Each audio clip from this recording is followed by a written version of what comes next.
ನಮಸ್ಕಾರ. ಸಂಯುಕ್ತ ಕರ್ನಾಟಕ ನ್ಯೂಸ್ ಆಟ್ 7ಗೆ ಸ್ವಾಗತ. ನಾನು ನಿಮ್ಮ ಬಸವರಾಜಗೌಡ ಪಾಟೀಲ್.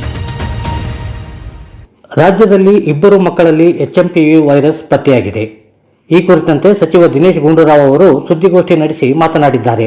ಸಾಮಾನ್ಯವಾಗಿ ILI ಪ್ರಕರಣಗಳಲ್ಲಿ 1% ಜನರಲ್ಲಿ ಈ ವೈರಸ್ ಕಂಡುಬರುತ್ತದೆ. ಇಂಥದ್ದೇ ಆರೋಗ್ಯ ಸಮಸ್ಯೆಯಿಂದ ಬಳಲುತ್ತಿದ್ದ ಮಕ್ಕಳನ್ನು ಪರೀಕ್ಷೆ ಮಾಡಿದಾಗ HMPV ವೈರಾಣು ಪತ್ತೆಯಾಗಿದೆ. ಇಬ್ಬರು ಮಕ್ಕಳಲ್ಲಿ 3 ತಿಂಗಳ ಮಗು ಗುಣಮುಖವಾಗಿದ್ದು ಆಸ್ಪತ್ರೆಯಿಂದ ಬಿಡುಗಡೆಯಾಗಿದೆ. ಇನ್ನು 8 ತಿಂಗಳ ಮಗು ನಾಳೆ ಬಿಡುಗಡೆಯಾಗಲಿದ್ದು, ವೈರಸ್ ಕುರಿತು ಸಾರ್ವಜನಿಕರು ಆತಂಕ ಪಡುವ ಅವಶ್ಯಕತೆ ಇಲ್ಲ ಎಂದಿದ್ದಾರೆ. ಈಗ ಬ್ಯಾಪ್ಟಿಸ್ಟ್ ಆಸ್ಪತ್ರೆಯಲ್ಲೂ ಕೂಡ ಯಾರು ಇಬ್ಬರು ಮಕ್ಕಳು, ಒಂದು 3 ತಿಂಗಳು ಒಂದು 8 ತಿಂಗಳು ಮಕ್ಕಳಿಗೆ ಬಂದಿರುವಂತದ್ದು, ಅವರು ಕೂಡ ಒಂದು ಮಗು ಬಂದು ಡಿಸ್ಚಾರ್ಜ್ ಕೂಡ ಡಿಸೆಂಬರ್ ತಿಂಗಳಲ್ಲಿ ಆಗಿತ್ತು. ಇನ್ನೊಂದು ಮಗು 8 ತಿಂಗಳ ಮಗು ಬಹುಶಃ ಅದು ಇವತ್ತು ನಾಳೆನೆ ಡಿಸ್ಚಾರ್ಜ್ ಆಗ್ಬಹುದು. ಎಲ್ಲ ನಾರ್ಮಲ್ ಆಗಿದ್ದಾರೆ.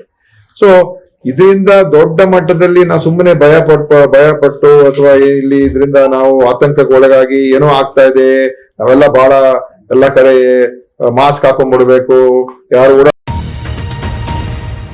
ಇನ್ನು ಈ ಕುರಿತಂತೆ ಮಾತನಾಡಿರುವ ಮುಖ್ಯಮಂತ್ರಿ ಸಿದ್ದರಾಮಯ್ಯನವರು ಆರೋಗ್ಯ ಮತ್ತು ವೈದ್ಯಕೀಯ ಶಿಕ್ಷಣ ಇಲಾಖೆಗಳು ಎಲ್ಲಾ ಮುನ್ನೆಚ್ಚರಿಕೆ ಕ್ರಮಗಳನ್ನು ಕೈಗೊಳ್ಳುವಂತೆ ಸೂಚಿಸಲಾಗಿದೆ. ಆರೋಗ್ಯ ಸಚಿವ ದಿನೇಶ್ ಗುಂಡೂರಾವ್ ಅವರೊಂದಿಗೆ ಮಾತನಾಡಿದ್ದೇನೆ. ಇದನ್ನು ನಿಯಂತ್ರಿಸಲು ನಾವು ಎಲ್ಲಾ ಮುನ್ನೆಚ್ಚರಿಕೆ ಕ್ರಮಗಳನ್ನು ತೆಗೆದುಕೊಳ್ಳುತ್ತೇವೆ ಎಂದರು. ಮುಂಜಾಗ್ರತಾ ಕ್ರಮಗಳನ್ನ ತಗೊಳ್ತಕ್ಕಂಥದನ್ನ ಮಾಡ್ತಾ ಇದ್ದಾರೆ. ಹೆಲ್ತ್ ಡಿಪಾರ್ಟ್ಮೆಂಟ್ ಅವರು ಏನೇನು ಕ್ರಮ ತಗೋಬೇಕು ಅಂತಾರೆ ಅವೆಲ್ಲ ತಗೊಳ್ಳಿಕ್ಕೆ ಹೇಳಿದ್ದೀನಿ ನಾನು. ನೋಡಪ್ಪ, ಇವ್ರ ಚರ್ಚೆ ಮಾಡ್ತಾ ಇದ್ದಾರೆ. ಚರ್ಚೆ ಮಾಡಿ ಏನೇನು ಕ್ರಮ ತಗೋಬೇಕು ಅಂತ ಹೇಳ್ತಾರೆ, ಆ ಕ್ರಮಗಳನ್ನೆಲ್ಲ ತಗೊಳ್ತೀವಿ. ಸರ್ಕಾರನೂ ಕೂಡ ಅದಕ್ಕೆ ಏನೇನು ಬೇಕು ಎಲ್ಲ ಹೆಲ್ತ್ ಡಿಪಾರ್ಟ್ಮೆಂಟ್ ಅವ್ರು ಏನೇನು ಕೇಳ್ತಾರೆ ಅವೆಲ್ಲ ಒದಗಿಸ್ಕೊಡ್ತಕ್ಕಂಥ ಕೆಲಸ. ಬಸ್ ದರ ಏರಿಕೆ ಜನ ವಿರೋಧಿ ತೀರ್ಮಾನ ಆಗಿದ್ದು, ಜನರೇ ಈ ಬಗ್ಗೆ ಆಕ್ರೋಶ ಹೊರಹಾಕುತ್ತಿದ್ದಾರೆ ಎಂದು ಸಂಸದ ಹಾಗೂ ಮಾಜಿ ಮುಖ್ಯಮಂತ್ರಿ ಬಸವರಾಜ ಬೊಮ್ಮಾಯಿ ಹೇಳಿದ್ದಾರೆ. ಹುಬ್ಬಳ್ಳಿಯಲ್ಲಿ ಮಾಧ್ಯಮದವರೊಂದಿಗೆ ಮಾತನಾಡಿದ ಅವರು, ರಾಜ್ಯದಲ್ಲಿ ರಸ್ತೆಯಲ್ಲಿ ಗುಂಡಿಗಳು ಬಿದ್ದಿವೆ, ಜನರ ಮೇಲೂ ಗುಂಡಿಗಳಿವೆ ಎಂದರೆ ಹೇಗೆ ಎಂದು ಪ್ರಶ್ನಿಸಿದ್ದಾರೆ. ಬಸ್ ದರ ಏರಿಕೆ ಜನ ವಿರೋಧಿ, ಅದರಲ್ಲಿ ಎರಡೇ ಮಾತೇ ಇಲ್ಲ.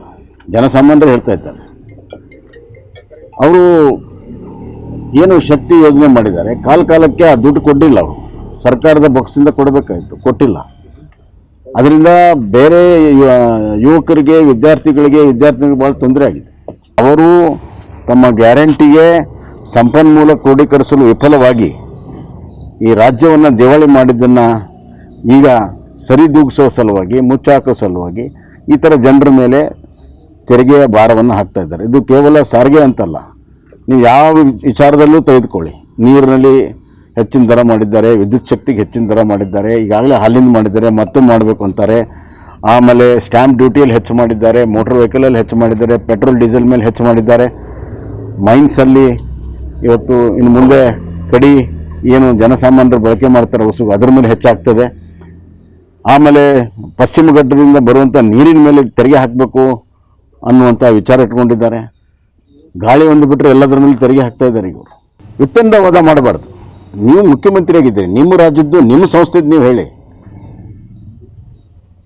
ಈಗ ರಸ್ತೆಗಳೆಲ್ಲ ತೆಗ್ಬಿದ್ದಿದ್ದಾವೆ, ಚಂದ್ರ ಮೇಲೂ ತೆಗ್ಗಿದ್ದಾವೆ ಅಂತಂದ್ರೆ ಏನಾದ್ರು ಅರ್ಥ ಇದೆಯಾ? ಅದಕ್ಕೆ ರಸ್ತೆಗಳು ನೋಡೋಂಗಿಲ್ಲ, ಒಂದು ಪ್ಯಾಚ್ ವರ್ಕ್ ಮಾಡೋಕ್ಕಾಗಿಲ್ಲ ಇವ್ರಿಗೆ. ನಮ್ಮ ಮೆಟ್ರೋ ಹಳದಿ ಮಾರ್ಗದ ಪ್ರಥಮ ರೈಲು ಬೋಗಿಗಳಿಗೆ ಇಂದು ಕೋಲ್ಕತ್ತಾದಲ್ಲಿ ಚಾಲನೆ ನೀಡಲಾಯಿತು. ಈ ವೇಳೆ ಮಾತನಾಡಿದ ಬಿಜೆಪಿ ಸಂಸದ ತೇಜಸ್ವಿ ಸೂರ್ಯ, ನಮ್ಮ ಮೆಟ್ರೋದ 204 ಬೋಗಿಗಳ ನಿರ್ಮಾಣದ ಕಾಂಟ್ರಾಕ್ಟ್ ಪಡೆದಿರುವ ಟಿಟಾಗರ್ ರೈಲು ನಿಗಮವು ಇಂದು ಪ್ರಥಮ ಬೋಗಿಯನ್ನು ನಮ್ಮ ಮೆಟ್ರೋಗೆ ಒದಗಿಸಿದೆ. ಈ ಮಧ್ಯೆ ಹಲವು ಬಾರಿ ನಾನು ಟಿಟಾಗರ್ನ ಘಟಕಕ್ಕೆ ಭೇಟಿ ನೀಡಿ ಪ್ರಗತಿ ಪರಿಶೀಲನೆ ನಡೆಸಿದ್ದು, ಶೀಘ್ರ ಕಾರ್ಯಾರಂಭಕ್ಕೆ ಸಹಕಾರ ನೀಡಿರುವ ಕೇಂದ್ರ ಸಚಿವರಿಗೆ ಬೆಂಗಳೂರು ಜನತೆಯ ಪರವಾಗಿ ಕೃತಜ್ಞತೆ ಸಲ್ಲಿಸುವೆ ಎಂದಿದ್ದಾರೆ.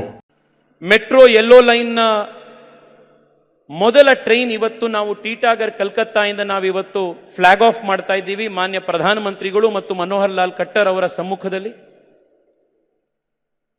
ಮೊದಲ ಟ್ರೈನ್ ಇವತ್ತು ಪ್ರಾರಂಭ ಆಗ್ತಾ ಇದೆ. ಇಲ್ಲಿಂದ ಬೆಂಗಳೂರಿಗೆ ತಲುಪುವಂಥದ್ದಿದೆ. ಫೆಬ್ರವರಿಯ ಮೊದಲ ವಾರದಲ್ಲಿ 2ನೇ ಟ್ರೈನ್ ಬರುವಂಥದ್ದಿದೆ. ಮಾರ್ಚ್ ಮತ್ತು ಏಪ್ರಿಲ್ನ ನಂತರ ಪ್ರತಿ ತಿಂಗಳಿಗೆ 2 ಟ್ರೈನು ಬೆಂಗಳೂರಿಗೆ ಟಿಟಾಗರ್ನಿಂದ ಬರುವಂಥದ್ದಿದೆ. ಆದಷ್ಟು ಬೇಗ ಬೆಂಗಳೂರಿನ RV ರೋಡ್ನಿಂದ ಎಲೆಕ್ಟ್ರಾನಿಕ್ ಸಿಟಿಗೆ ಕನೆಕ್ಟ್ ಮಾಡುವಂಥ ಮೆಟ್ರೋ ರೈಲನ್ನ, ಯೆಲ್ಲೋ ಲೈನ್ ಅನ್ನು ನಾವು ಶುರು ಮಾಡ್ತೇವೆ. ಬೆಂಗಳೂರು ಸಂಸದ ತೇಜಸ್ವಿ ಸೂರ್ಯ ಬೆಂಗಳೂರಿನ ಮೆಟ್ರೋ ಮಿತ್ರ ಎಂದು ಕೇಂದ್ರ ನಗರಾಭಿವೃದ್ಧಿ ಹಾಗೂ ವಸತಿ ಸಚಿವ ಮನೋಹರ್ ಲಾಲ್ ಖಟ್ಟರ್ ಪ್ರಶಂಸಿಸಿದ್ದಾರೆ. ಕೋಲ್ಕತ್ತಾದ ಟೆಟಾಗರ್ನಲ್ಲಿ ಬೆಂಗಳೂರು ಮೆಟ್ರೋ ಹಳದಿ ಮಾರ್ಗದ ಪ್ರಥಮ ಬೋಗಿಗಳ ಚಾಲನಾ ಸಮಾರಂಭದಲ್ಲಿ ವರ್ಚುವಲ್ ಸಭೆಯ ಮೂಲಕ ಮಾತನಾಡಿದ ಸಚಿವರು ಸಂಸದ್ ತೇಜಸ್ವಿ ಸೂರ್ಯರವರ ಕಾರ್ಯವೈಖರಿಗೆ ಮೆಚ್ಚುಗೆ ವ್ಯಕ್ತಪಡಿಸಿದ್ದಾರೆ. जरूर कहना चाहूंगा कि हमारे मेंबर पार्लियामेंट तेजस्वी सूर्य जी ये काम के पीछे जब लगते हैं तो दृढ़ निश्चय के साथ लगते हैं. जैसा इन्होंने बताया कि इन्होंने बेंगलुरु के लिए और मेट्रो के इस स्लो चलते हुए काम में तेजी कैसे लाई जाए, मेरे पास कई बार ये आए हैं और हमने भी इनको आश्वासन दिया कि इस काम में बहुत तेजी लाई जाएगी. बेंगलुरु के अंदर मेट्रो को गति देने के लिए अगर कोई एक शख्स तेजस्वी सूर्य के नाते से जैसे पहचान हुई है, मैं तो इनको ये भी कहूंगा कि बेंगलुरु के मेट्रो मित्र ये बनकर के आगे आ रहे हैं. ಮಹಿಳೆಯರಿಗೆ ಪ್ರತಿ ತಿಂಗಳು 2,500 ನೀಡುವ ಗ್ಯಾರಂಟಿಯನ್ನು ಉಪಮುಖ್ಯಮಂತ್ರಿ ಡಿಕೆ ಶಿವಕುಮಾರ್ ಅವರು ಘೋಷಣೆ ಮಾಡಿದ್ದಾರೆ. ಮುಂಬರುವ ದೆಹಲಿ ವಿಧಾನಸಭಾ ಚುನಾವಣೆಗೆ ಕಾಂಗ್ರೆಸ್ ಗ್ಯಾರಂಟಿ ಯೋಜನೆ ಘೋಷಿಸಿದ್ದು, ಇಂದು ನಡೆದ ಪತ್ರಿಕಾಗೋಷ್ಠಿಯಲ್ಲಿ ಮಾತನಾಡಿ, ಕರ್ನಾಟಕದಲ್ಲಿ ಯಶಸ್ವಿಯಾಗಿರುವ ಕಾಂಗ್ರೆಸ್ ಸರ್ಕಾರದ ಗ್ಯಾರಂಟಿ ಯೋಜನೆಗಳು ಇಡೀ ದೇಶಕ್ಕೆ ಮಾದರಿಯಾಗಿವೆ. ದೆಹಲಿಯಲ್ಲಿ ಕಾಂಗ್ರೆಸ್ ಅಧಿಕಾರಕ್ಕೆ ಬಂದರೆ ಪ್ಯಾರಿ ದೀದಿ ಯೋಜನೆ ಜಾರಿ ಮಾಡಲಿದ್ದು, ಇದರ ಅಡಿಯಲ್ಲಿ ಮಹಿಳೆಯರಿಗೆ ಪ್ರತಿ ತಿಂಗಳು 2,500 ನೀಡುತ್ತೇವೆ ಎಂದರು. And now here I have come here to launch this Pyari Didi Hogi Yojana. This is we are going to give. I am confident that Congress government will come in Delhi. We are going to implement on the first day of the cabinet. 2,500 rupees will be implemented. And I think as soon as the political process starts, whatever the decision has been taken in Karnataka on the same model, 2,500 rupees, this Pyari Didi Yojana will be implemented, and the rest will be announced later. Today I am here to launch Pyari Didi Yojana, 2,500 rupees to every woman as per the Karnataka model. So let us first have our play cards. Chhattisgarh ಬಿಜಾಪುರದಲ್ಲಿ ಯೋಧರು ಚಲಿಸುತ್ತಿದ್ದ ವಾಹನವನ್ನು ಗುರಿಯಾಗಿಸಿ ನಕ್ಸಲರು ದಾಳಿ ನಡೆಸಿದ್ದು, ನಕ್ಸಲ್ ದಾಳಿಯಲ್ಲಿ ಭದ್ರತಾ ಪಡೆಯ 8 ಯೋಧರು ಹುತಾತ್ಮರಾಗಿದ್ದಾರೆ. ದಾಂತೇವಾಡ, ನಾರಾಯಣಪುರ ಮತ್ತು ಬಿಜಾಪುರಗಳಲ್ಲಿ ಜಂಟಿ ಕಾರ್ಯಾಚರಣೆ ಪೂರ್ಣಗೊಳಿಸಿ ವಾಪಸ್ ಆಗುತ್ತಿದ್ದ ವೇಳೆ ಸ್ಫೋಟಕಗಳನ್ನು ಬಳಸಿ ದಾಳಿ ನಡೆಸಲಾಗಿದೆ ಎಂದು ಛತ್ತೀಸ್ಗಢ ಮುಖ್ಯಮಂತ್ರಿ ವಿಷ್ಣುದೇವ್ ಸಾಯಿ ತಿಳಿಸಿದ್ದಾರೆ. 8 जवान सचिन से वापस आ रहे थे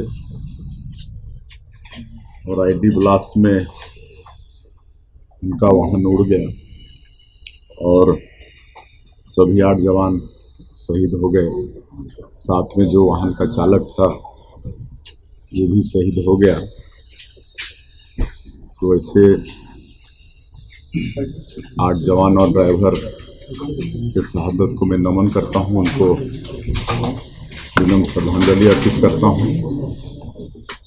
प्रभु से प्रार्थना है कि उनकी आत्मा को शांति प्रदान करें और उनके शोक संतप्त परिवार को इस गहन शोक को सहने की ताकत दें और उनका शहादत बेकार नहीं जाएगा. नक्सली लगातार जिस तरह से उनकी पराजय हो रही है उससे बौखलाए हुए हैं और एक कायराना हरकत कर रहे हैं. अंततः छत्तीसगढ़ से नक्सलवाद का खात्मा होगा और यहाँ शांति की बहाली होगी. ಇನ್ನಷ್ಟು ಬರವಣಿಗೆಗಳು, ವಿಶೇಷ ಲೇಖನಗಳು ನಿಮಗಾಗಿ ಕಾಯ್ತಾ ಇರ್ತವೆ, ಓದ್ತಿರಲ್ವಾ?